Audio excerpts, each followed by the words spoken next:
Bismillahirrahmanirrahim. Assalamualaikum warahmatullahi wabarakatuh. Dalam kesempatan kali ini kita akan membahas materi tentang vektor di R2 dan R3 pada mata kuliah aljabar linier maupun matriks dan ruang vektor. Terdapat 3 subbab yang akan kita bahas pada kesempatan kali ini, yaitu definisi vektor, operasi vektor, dan norm atau panjang vektor. Langsung saja kita mulai dari definisi vektor. Mungkin kalian sudah sering mendengar ya kata vektor gitu. Dulu mungkin di SMA juga pernah belajar vektor. Nah, vektor merupakan besaran yang mempunyai arah. Nah, jadi kata kuncinya itu, vektor itu harus memiliki arah. Contohnya apa? Besaran memiliki arah. Misalkan ada gaya.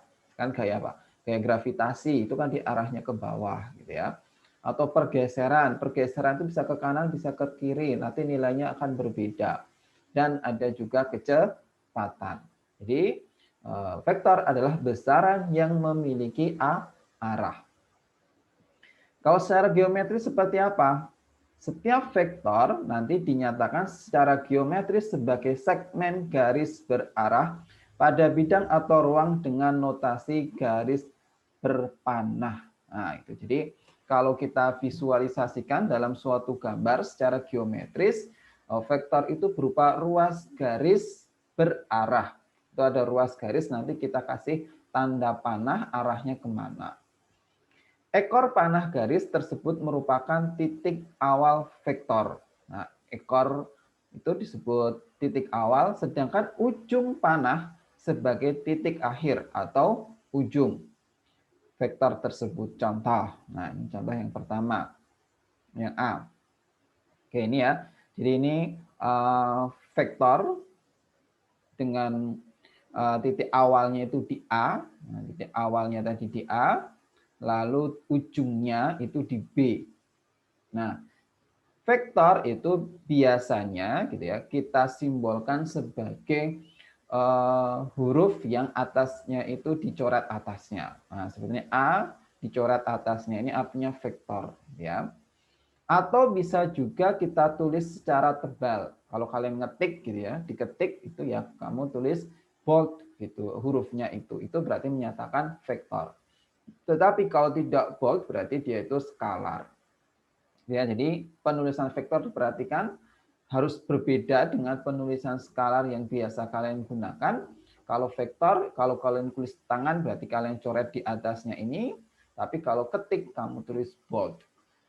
Oke, tadi ini pangkalnya di A, ujungnya di B ya. Bisa kita tuliskan sebagai A, ini dicoret atasnya vektor seperti ini, atau bisa juga AB dicoret atasnya. Ini juga menyatakan vektor AB. Selanjutnya, vektor-vektor yang mempunyai arah dan panjang dan arah yang sama dinamakan ekuivalen. Di setiap vektor yang memiliki panjangnya sama dan arahnya sama, maka kita katakan dua buah vektor tadi ekuivalen. Oke, contoh. Ini semua vektor yang ada di sini ini merupakan vektor yang ekuivalen atau sama. Nah, jadi yang pertama ini arahnya semuanya sama kan? Nah, arahnya atas semuanya. Lalu panjangnya ini sama. Nah, jadi vektor-vektor ini adalah vektor yang saling ekuivalen atau dia sama berarti.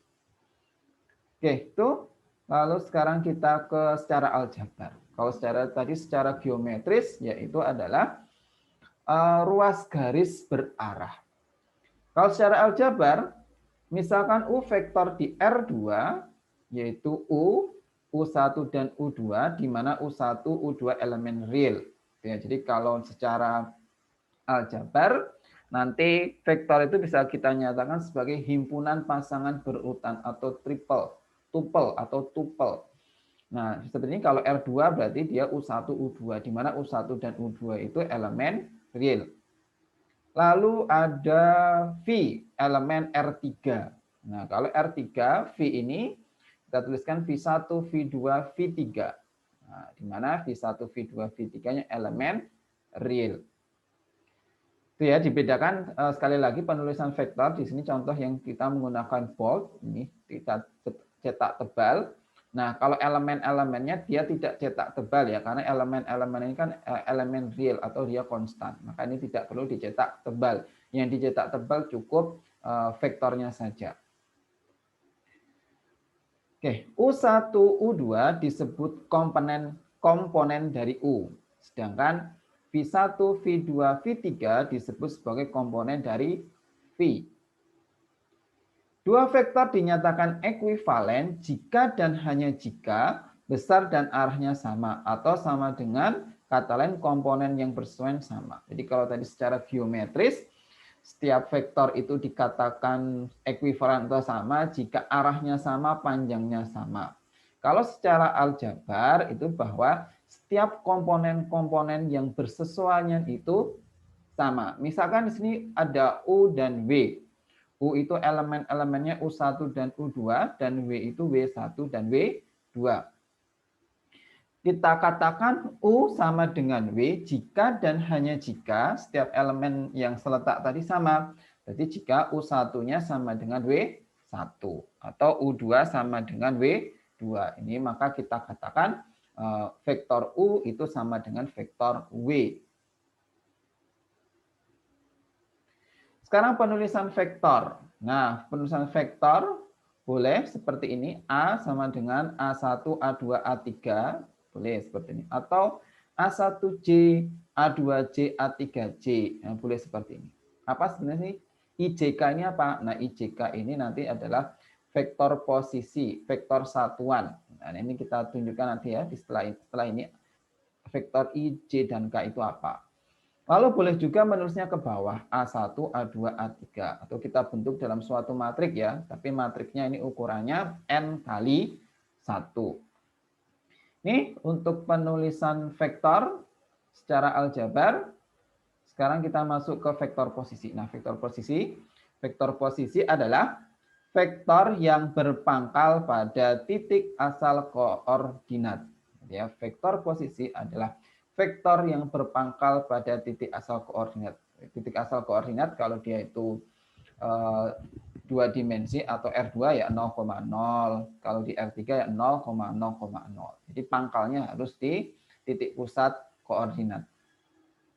Oke, misalnya ini kita punya sistem koordinat R2 yaitu X dan Y. Berarti vektor A ini kita katakan sebagai vektor posisi. Kenapa? Karena pangkalnya itu di O. Nah, pangkalnya di pusat koordinat. Dan ujungnya, jadi misalkan di titik A. Gitu ya. A itu X1, Y1. Maka kita katakan vektor posisi dari ini adalah A. A kita coret atasnya ya, ini untuk menyatakan dia vektor. Kita lanjutkan. Kalau ini di R3 ya. Nah, di R3 ini juga contoh dia vektor posisi, yaitu vektor yang pangkalnya di 0,0. Nah, di sini ya, di 0,0.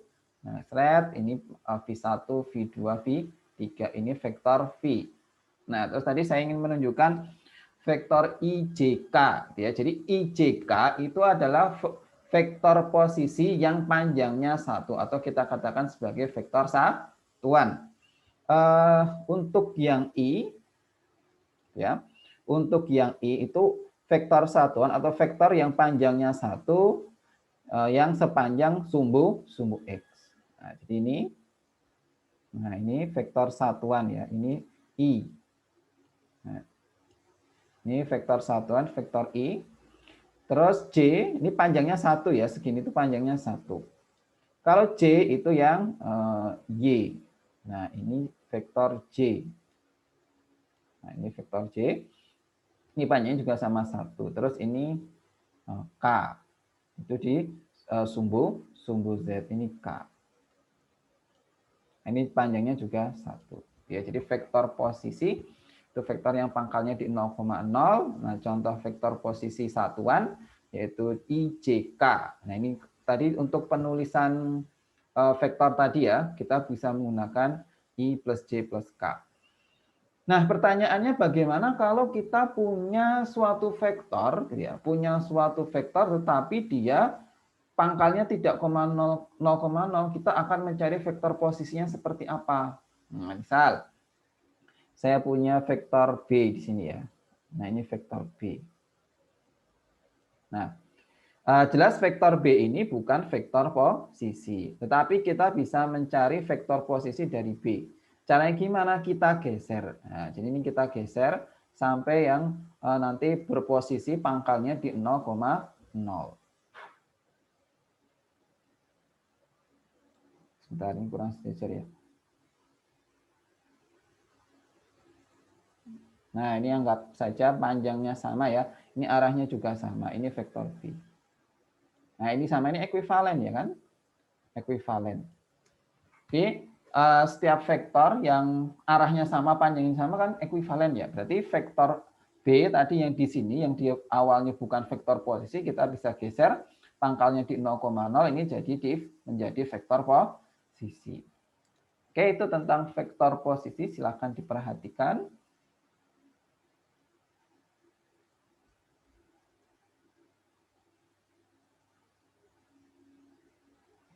Kita lanjutkan ke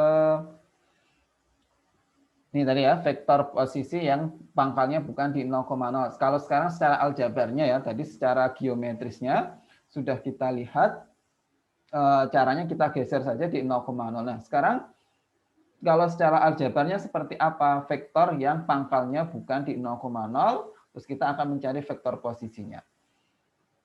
Misalkan vektor V tidak mempunyai titik permukaan di titik asal. Jadi dia awalnya bukan di 0,0 pangkalnya. Vektor tadi misalkan P1, P2. Memiliki titik permulaan di P, yaitu X1, Y1, Z1. Dan P2 itu di X2, Y2, Z2. Jadi pangkalnya di P1, ujungnya di P2. Maka vektor P1, P2 itu bisa kita cari dari X2 min X1, Y2, Y1, dan Z2, Z1. Ya, jadi kalau pangkalnya bukan di 0,0, maka kita bisa menyatakan vektornya tadi, misalnya di P1, P2, itu X2 min X1, Y2 min Y1, Z2, Z1. Oke, ini kalau secara geometrisnya, ini pangkalnya itu bukan di 0,0 ya. Nah, ini pangkalnya bukan di 0,0, yaitu di P1, ini di P2. Nah, bagaimana menyatakan vektor P1, P2 ini? Yaitu dengan tadi X2 min X1, Y2 min Y1, Z2 min Z1. Maka vektor P1, P2 ini diperoleh. Gitu ya. Oke, ini vektor yang pangkalnya bukan di 0,0. Kita lanjutkan ke operasi vektor. Operasi vektor yang pertama adalah penjumlahan. Misalkan kita punya vektor U yaitu X1, Y1 dan vektor W X2, Y2 di R2. Maka U plus W itu sama dengan X1 plus X2, Y1 plus Y2. Nah, ini berarti tinggal kita tambah ternyata ya elemen seletaknya. Berarti X1 ditambah X2, Y1 ditambah Y2. Oke, kalau secara geometrisnya seperti apa operasi vektor penjumlahan? Nah, misalkan kita punya vektor U. Nah, ini vektor U ya. Lalu kita punya vektor W. Nah, keduanya vektor posisi ya. Kalau nggak vektor posisi gimana? Ya kayak tadi kita geser saja ke 0,0 supaya kita dapat vektor posisinya. Nah, kita akan menjumlahkan U dan W ini. Yang pertama itu menggunakan kaidah jajar genjang. Kalau menggunakan kaidah jajar genjang, ini kita bikin jajar genjang. Kita bikin garis yang sejajar dengan U dan sejajar dengan vektor W. Nah, jadi seperti ini. Lalu selanjutnya kita ketemu di ujungnya di sini ya. Maka U plus W, nah itu ini pangkalnya di 0,0, ujungnya di perpotongan jajar genjang tadi ya. Yang kita buat jajar genjangnya tadi, garis bantunya tadi. Nah, maka ini U plus W. Itu cara yang pertama, yaitu menggunakan kaidah jajar genjang. Atau yang kedua itu menggunakan kaidah segitiga. Kalau kaidah segitiga, U dan W tadi misalkan dia di bawah ya, ini U-nya, terus W-nya misalkan di bawah ini, nah, di bawah, sama seperti itu, ini W. Nah, maka U plus W caranya kita temukan, gitu ya, kita temukan pangkal si W dengan ujungnya si U, ujungnya vektor U. Nah, kan tadi ekuivalen ya, setiap vektor yang sejajar atau yang panjangnya sama dan arahnya sama kan ekuivalen ya. Maka ini kita bisa membuat bentuk ekuivalennya, yaitu yang di atas ini. Nah, ini kan ini saling ekuivalen. Lalu hasil penjumlahan vektor U dan W, yaitu pangkalnya U dan ujungnya di ujung W. Nah, seperti ini. Nah, ini U plus W. Ya, ini secara geometris kalian bisa menggunakan kaidah segitiga maupun kaidah jajar genjang. Kalau secara aljabar tadi tinggal dijumlahkan elemen yang seletak.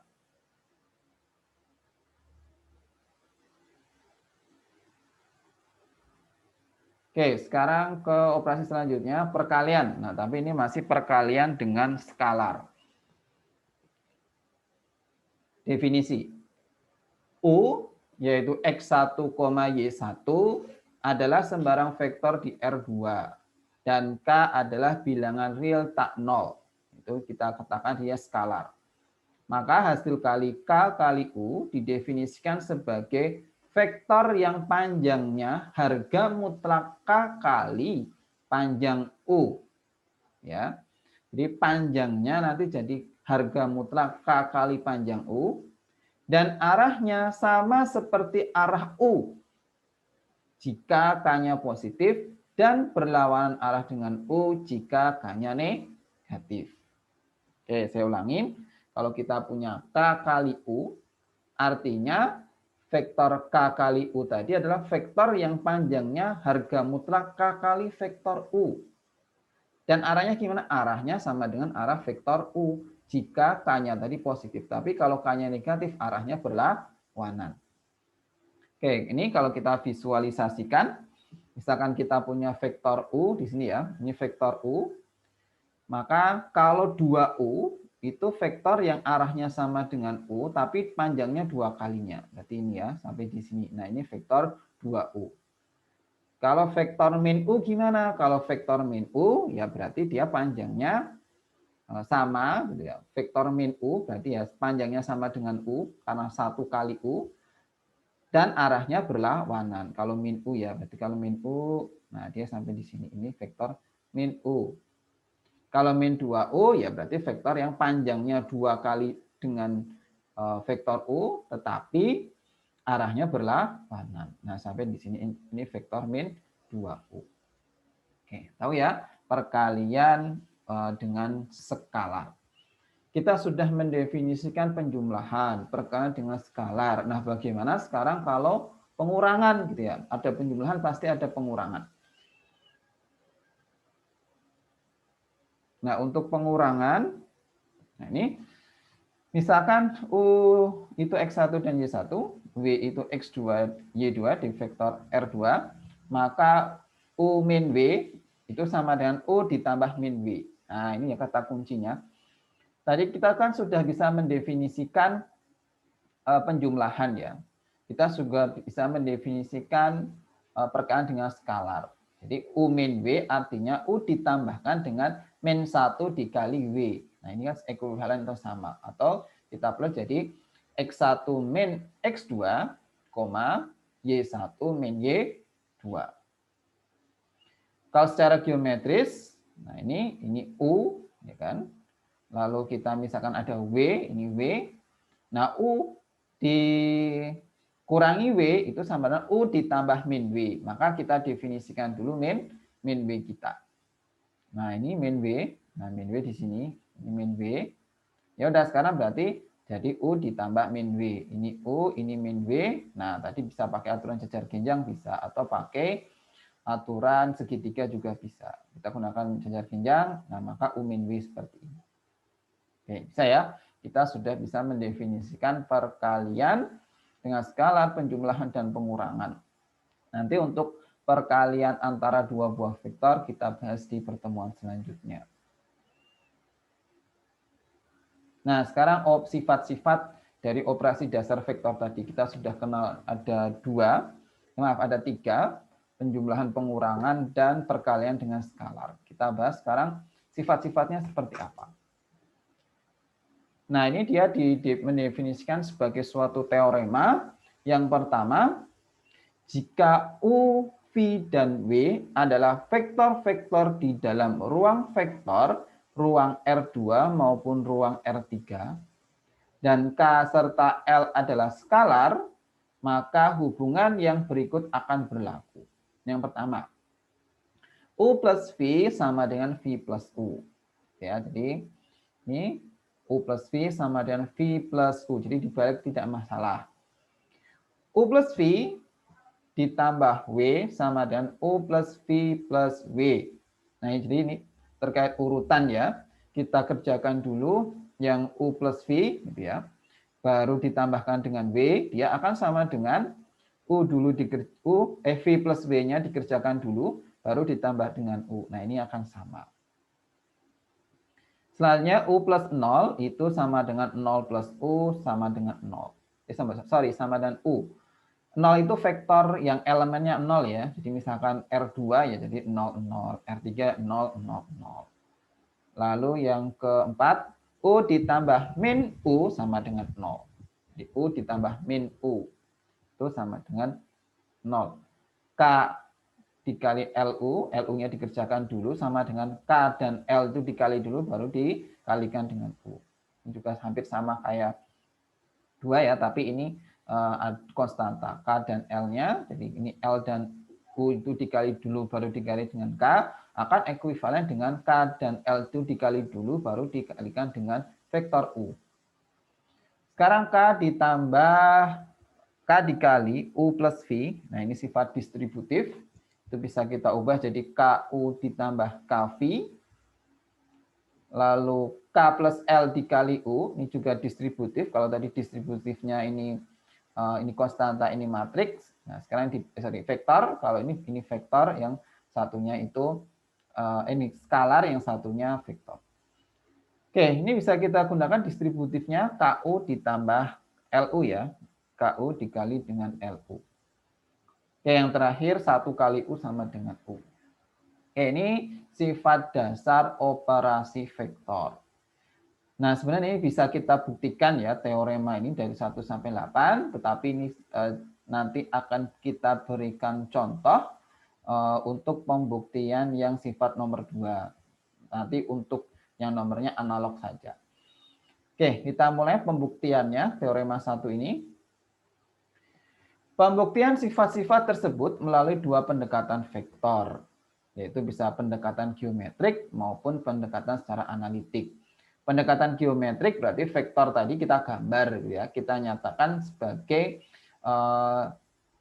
ruas garis berarah. Atau bisa juga kita menggunakan pendekatan analitik. Kalau pendekatan analitik, vektor kita nyatakan oleh pasangan atau triple bilangan yang dinyatakan komponen-komponennya. Jadi kalau analitik ya tadi kita bikin kalau R2 X1 X2, kalau R3 X1, X2 X3 itu artinya kita gunakan pendekatan secara analitik. Oke, contoh atau ini bukti yang kedua tadi ya, sifat kedua. Oke, sifat kedua tadi bahwa ini ya yang mau kita buktikan itu kalau U plus ini U ditambah dengan V plus W, ya kan, ini akan sama dengan ini semuanya vektor U plus V, ya kan, ini baru ditambah dengan W. Oke, kita buktikan dulu yang sebelah kiri dulu. U atau V plus W, berarti ini dikerjakan V plus W ya. Kalau V plus W ini apa hasilnya? Ini V, ya kan, ini W. Kita gunakan kaidah segitiga tadi. Ini V, ini W, berarti QS, ya kan? QS. Nah, ini vektor QS.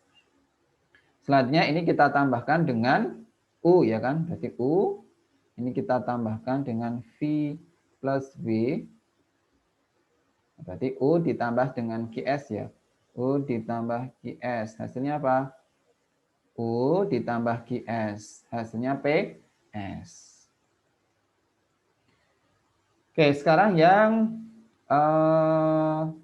kedua, yang ruas kanan ya. Jadi ruas kiri kita hasilnya PS. Nah, sekarang kita lihat ruas kanannya. Ruas kanannya kita cari dulu U plus V ya. U plus V. Ini U, ya terus sorry, ini U, ini dan V. U plus V berarti PR ya. Ini PR. Lalu U plus V ini kita tambahkan dengan W. Atau berarti PR kita tambah dengan W. Hasilnya apa? PR. Nah, PR itu ini ya, ditambahkan dengan W. Nah, berarti PS. Ini vektor. Nah, ternyata sama, gitu ya. Secara geometri, U plus V plus W, V plus W yang dikerjakan dulu, akan sama dengan U plus V, dikerjakan dulu, baru dijumlahkan dengan W. Semuanya hasilnya sama-sama PS. Ini buktinya secara geometrik. Nah, setelah ini kita mau buktikan secara analitik.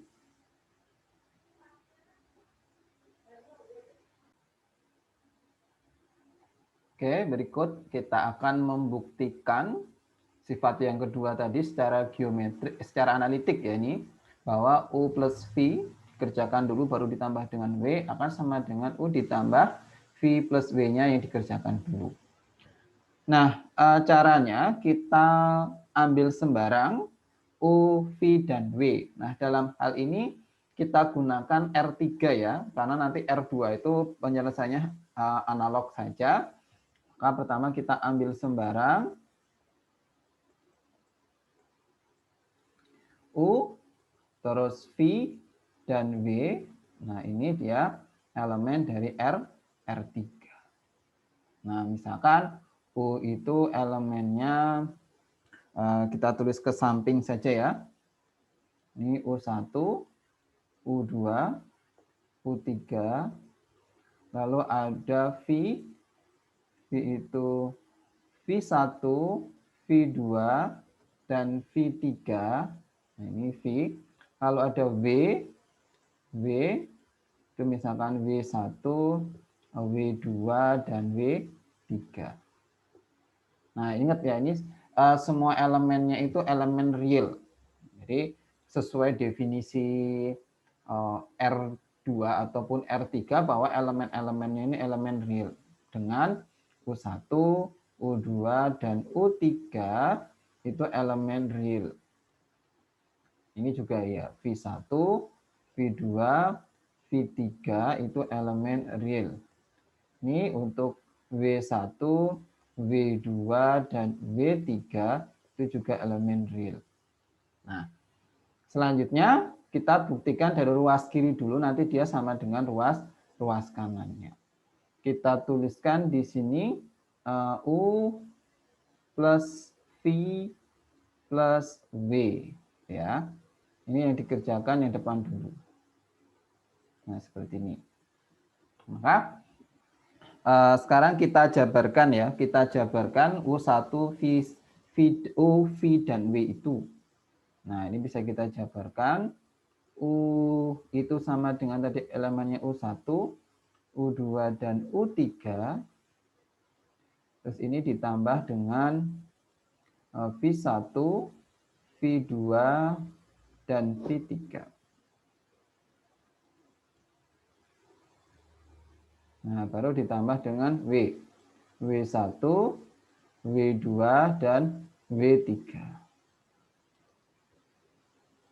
Oke, sesuai definisi penjumlahan ya, sesuai definisi penjumlahan yang sudah kita definisikan sebelumnya tadi, kalau ada dua buah vektor dijumlahkan, artinya setiap elemen yang seletaknya itu dijumlahkan. Maka ini kita jumlahkan berarti U1 plus V1. Maka ini hasilnya jadi U1 plus V1 ya, koma, Yang selanjutnya U2 plus V2 ma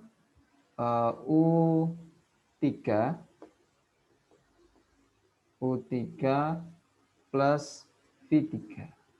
Nah, ini ditambah dengan W1, W2, dan W3. Oke.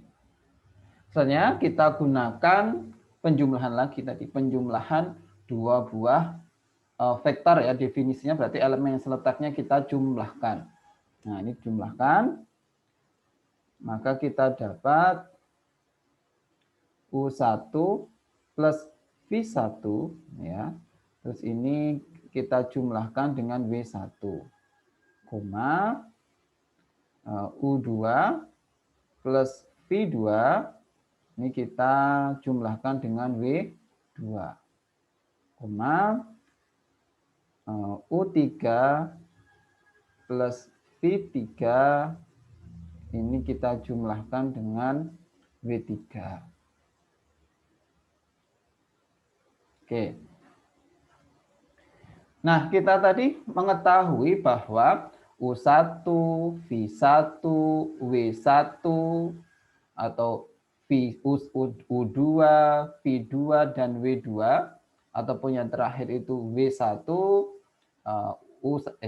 U3, V3, dan W3 itu elemen real, ya kan?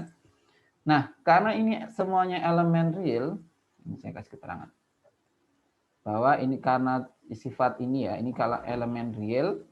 Kalau elemen real itu kita bisa menggunakan sifat bahwa urutan itu tidak mempengaruhi, kan misalkan 1 tambah 2 tambah 3, 1 dan 2 ditambahkan dulu, baru ditambahkan dengan 3, itu akan sama dengan 1 ditambahkan 2 dan 3-nya dikerjakan dulu, kan sama saja. Nah, itu kita gunakan sifat di elemen real. Bahwa ini bisa kita tuliskan menjadi U1 ya, ditambah dengan V1 ditambah W1. Nah, jadi ini diurutannya dipindahkan tadi U1 V1 dulu, sekarang V1 tambah W1-nya dikerjakan dulu. Itu sebenarnya sudah berlaku, jelas berlaku ya kalau dia di elemen real. Lanjut, berarti ini koma, ini berarti U2 ditambah dengan V2 plus W2, koma, ini U3 ditambah V3 ditambah W3. Oke, seperti ini. Ya udah, sekarang ini bisa kita pisah gitu ya. Ini bisa kita pisah menggunakan aturan penjumlahan vektor lagi sebenarnya. Ini bisa kita pisah menjadi U1, U2, U3 ya kan, ditambah dengan ini V1 plus W1, V2 plus W2, V3 plus W3. Nah, ini tadi apa? Ini tadi U, ya kan? Berarti ini vektor U, gitu ya. Ditambah, nah ini kan definisi dari V ditambah W ya. Oke, terbukti ya. Bahwa U plus V itu akan sama dengan U ditambah V plus W. Ini pembuktian secara analitik, sifat yang kedua.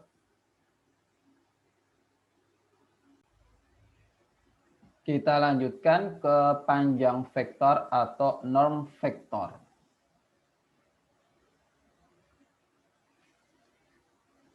Misalkan U yaitu U1, U2, dan W yaitu W1, W2, dan W3, vektor di R2 dan R3. Maka panjang atau norm vektor U dan W adalah, nah jadi menulisnya U gitu, vektor U di harga mutlak. Tapi ini garisnya ada 2 ya. Ini garisnya ada 2. Diperhatikan penulisannya. Norm U itu sama dengan akar U1 kuadrat ditambah U2 kuadrat. Kalau norm dari W1 kuadrat ditambah W2 kuadrat ditambah W3 kuadrat.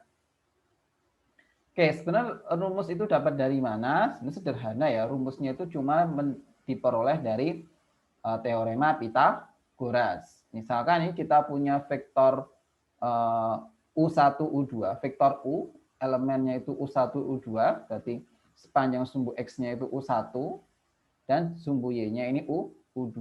Ya, berarti tinggal kita gunakan teorema Pythagoras biasa untuk mencari panjang dari sini sampai ujung sini, yaitu U1 kuadrat ditambah U2 kuadrat di akar. Untuk di R3 juga seperti ini. Ini sebenarnya juga penurunannya sama, menggunakan teorema Pythagoras. Pertama kita tentukan dulu, misalkan di sini panjang dari O ke R ya. O ke R. O ke R itu kan bisa kita cari pakai Pythagoras juga ya. Bahwa di sini sepanjang sumbu X itu adalah U1, sepanjang sumbu Y itu U2, kan? Sepanjang sumbu Z-nya ini U3.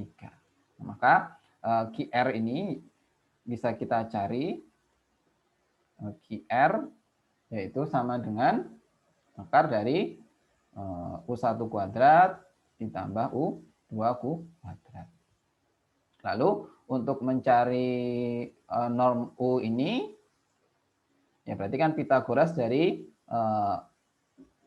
OP ya. OP itu berarti Pythagoras dari QR kuadrat ditambah dengan QR dan RP ya.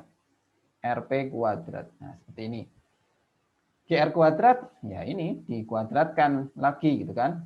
Akar dikuadratkan, akarnya hilang. Jadi U1 kuadrat ditambah U2 kuadrat. Ditambah, lalu dengan RP ya. RP tadi itu sama dengan U3. U3 kuadrat. Nah, diperoleh ini. Itu ya, jadi sebenarnya norm panjang itu diperoleh dari rumus teorema Pythagoras. Setiap elemennya tinggal dikuadratkan, kita jumlah, lalu kita akar, baik R2 maupun R3.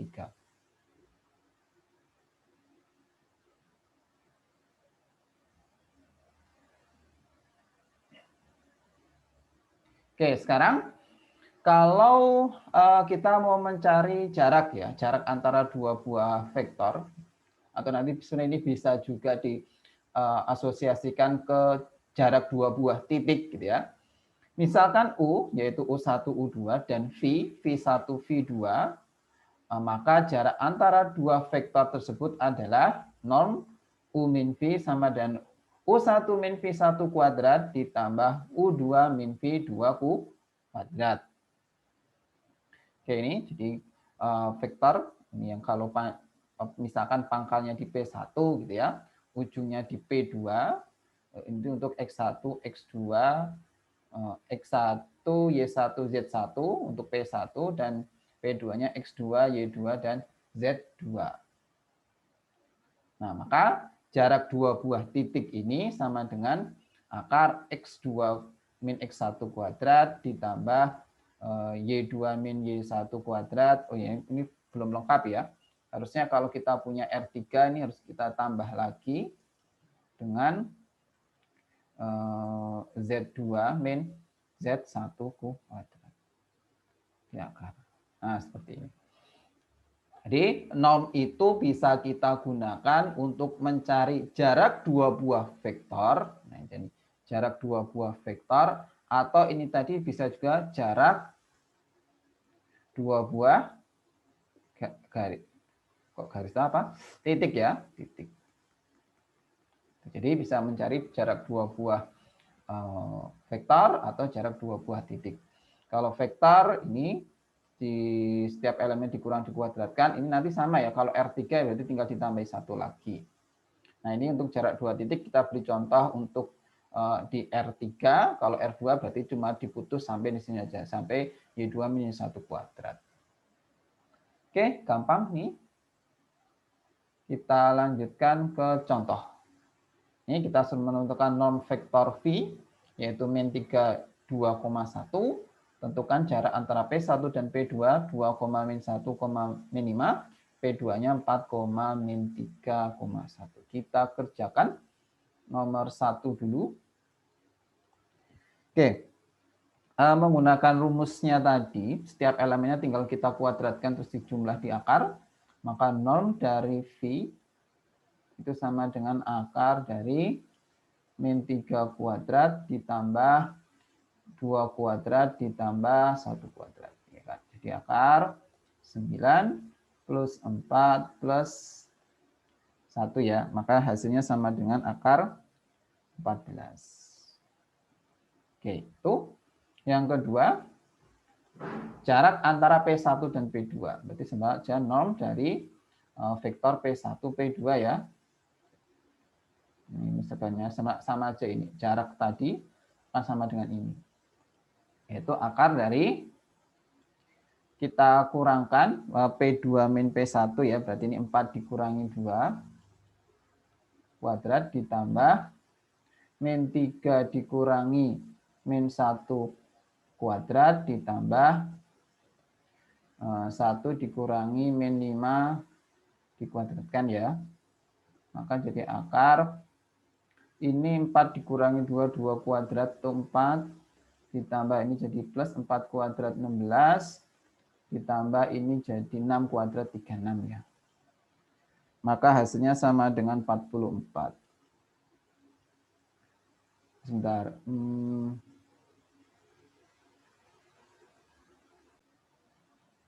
Oke, maaf ya, ini ada kekeliruan. Min 3 plus 1 ya. Jadi ini min 2 kuadrat 4 ya. Maaf, ini 4. Maka hasilnya jadi akar 44 atau jadi 4 akar 11. Oke, selesai seperti itu. Nah, kita sudah membahas tentang definisi vektor, kalau tadi operasi-operasi vektor, beserta sifatnya, dan yang terakhir tentang norm atau panjang vektor. Nanti kita lanjutkan untuk perkalian dua buah vektor nanti di pertemuan selanjutnya. Demikian materi hari ini, semoga bermanfaat. Wassalamualaikum warahmatullahi wabarakatuh.